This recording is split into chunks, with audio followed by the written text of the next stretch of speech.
TSPSC పోస్టులకు 600 అప్లికేషన్లు వచ్చినాయట.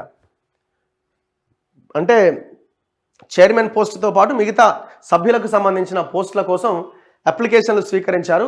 దానికి 600 అప్లికేషన్లు వచ్చినాయట. 2 ఐఏఎస్లు 3 ఐపీఎస్లు దరఖాస్తు చేసిరట. ఇవాళ సర్కారుకు లిస్ట్ అందజేయబోతున్న జిఏడి.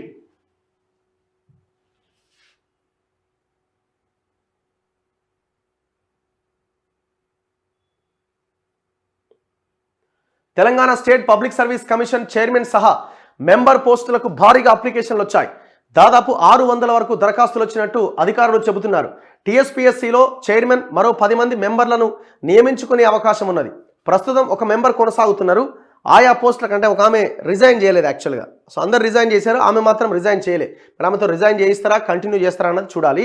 ఆయా పోస్టులకు ఈ నెల 12 నుంచి 18 వరకు అర్హులైన వారి నుంచి సర్కార్ దరఖాస్తులను స్వీకరించింది. దాదాపు 600 వరకు అప్లికేషన్లు రాగా గురువారం చివరి గంటలోనే ఏకంగా 100కు పైగా దరఖాస్తులు వచ్చినాయట.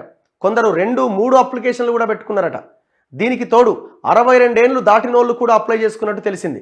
యాక్చువల్గా ఏంటంటే టీఎస్పీఎస్సీ నిబంధనల ప్రకారంగా 62 సంవత్సరాల పైన వాళ్ళకి చైర్మన్ పోస్ట్కి అనర్హులు, వాళ్ళు అప్లై చేయడానికి లేదనమాట. శనివారం ఫైనల్ లిస్టును సర్కారుకు జిఏడి అధికారులు అందించబోతున్నారు.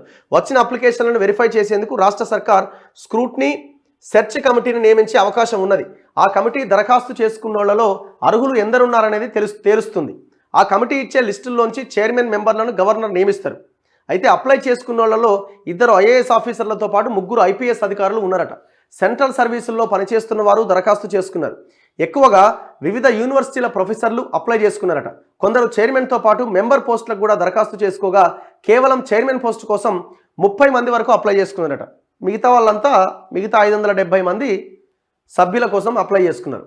చైర్మన్ రేసులో ఐఏఎస్ టీఎస్పీఎస్సీ చైర్మన్ రేసులో ఇప్పటికే 2 ప్రొఫెసర్లు 2 ఐపీఎస్లు ఉండగా ఇప్పుడు ఆ జాబితాలో ఒక ఐఏఎస్ కూడా చేరినట్టు తెలుస్తున్నది. దరఖాస్తు చేసుకున్నోళ్లలో 2 ఐఏఎస్లు ఉంటే వారిలో ఒకరు సర్వీసులో ఉన్నారు, మరొకరు రిటైర్డ్ అయ్యారు. సర్వీసులో కొనసాగుతున్న ఐఏఎస్ ఆఫీసర్ ప్రస్తుతం టీఎస్పీఎస్సీ ప్రక్షాళన వ్యవహారాల్లో పాలు పంచుకుంటున్నాడట. దీంతో ఆ అధికారి చైర్మన్ రేసులో ఉన్నారనే వాదనలు వినిపిస్తున్నాయట. మరి ఎవరైనా సో ఇట్లా టీఎస్పీఎస్సీకి వచ్చిన అప్లికేషన్ల మీద స్క్రూట్నీ, ఆ తర్వాత ఏదేమైనా టీఎస్పీఎస్సీ చైర్మన్ ఆ పాలక మండలి ఇదైన తర్వాత మాత్రమే నోటిఫికేషన్లు దాని నుంచి రావడానికి అవకాశం ఉంటుంది.